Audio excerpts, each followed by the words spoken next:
Hi, you're watching Coffee and Crypto, and now we'll be discussing crypto vacations. First, let's explain what is crypto vacation. Well, it's the talk of the town.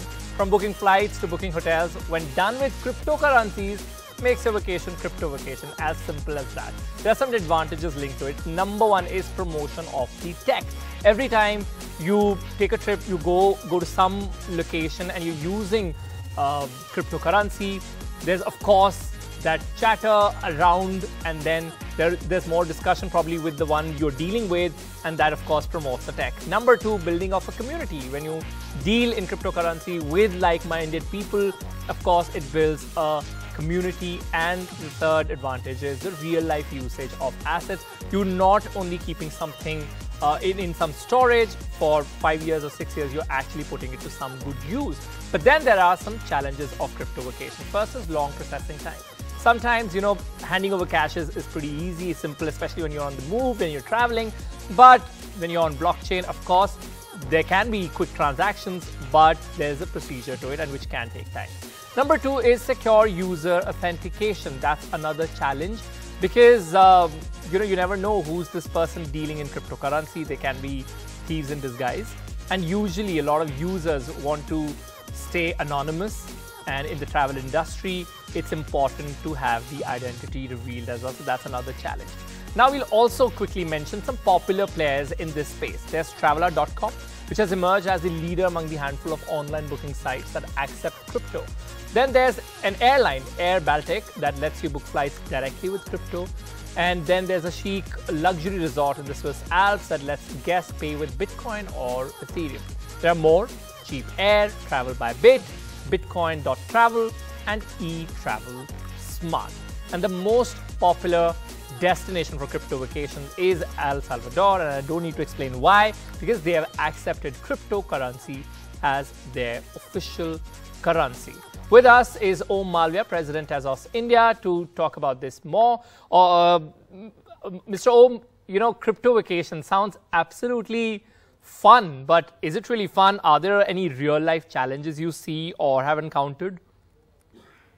Well, I have done crypto vacation, Lovely. Maybe some travel a little bit. Please tell us about your experience. Yeah, so if you're thinking in terms of, let's say, the local experience, like you can go to any cafe or have any, go to Starbucks, anywhere else, that's a bit tricky. Okay. But there are some ways around it. So if you want to do it, one best way to do is like using Traveler and book all your hotels, flight, everything in advance, which you can pre-book. And then there are some Bitcoin ATMs in Switzerland. There are some restaurants in Singapore where you can go and pay in cryptocurrencies, right? So that you can sort of try to get that experience. Other very popular way is like Binance, Crypto.com. These kind of exchanges also issue credit cards. So what you can do is, let's say if you are holding a lot of stable coins, you could use those cards essentially to pay at any cafe wherever you want. The advantage here is you don't have to convert your crypto in the native currency. If you are holding dollar, it's USD, and you can spend them just as simply as like spending money from a credit card or debit card.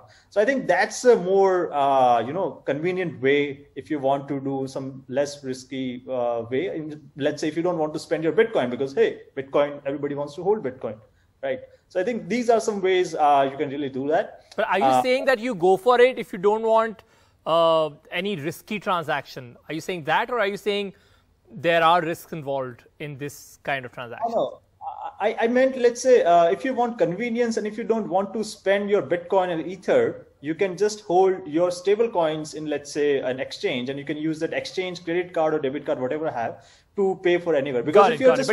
But do you see any risk or challenges, especially for the agencies, especially for these travel setups? I don't. So necessarily the risks and challenges are not that high. It depends upon, again, it depends on a lot of things. Like, are you a mediator, like you're facilitating travel booking, hotel booking, flight booking, and then where are you located in, and how are you doing on the backend side? How are you doing the conversion? How are you making sure you are doing the KYC, if you are following the KYC, AML laws, etc., etc. Any tips you want to give to beginners who want to use their cryptocurrencies for vacations? I think the best way is Traveler.com. I've used it. You can also, if you're using, let's say, Tezos or this kind of currency, you can get 10% discount as well to being a first user. And it's pretty easy. I mean, it's pretty convenient. You can book your hotels, you can book your flights. You can almost book 90% of all your most expensive expenses on your trip, which is hotel and flight. And then maybe you can go around carrying a credit or debit card of a crypto exchange to pay it wherever you want. But if you want a specific Bitcoin experience, then I would say El Salvador is the way to go. Okay, we also have Mr. Ashish Anand joining us for this conversation. Of course, we had a chat with him just before the break. Mr. Anand, let's talk about crypto vacations in context of our own country, where this entire industry is not regulated. Then government also goes towards classifying it as an asset class. Of course, none of it is confirmed, but they don't want to encourage it as a payment mode, is what we've really sensed.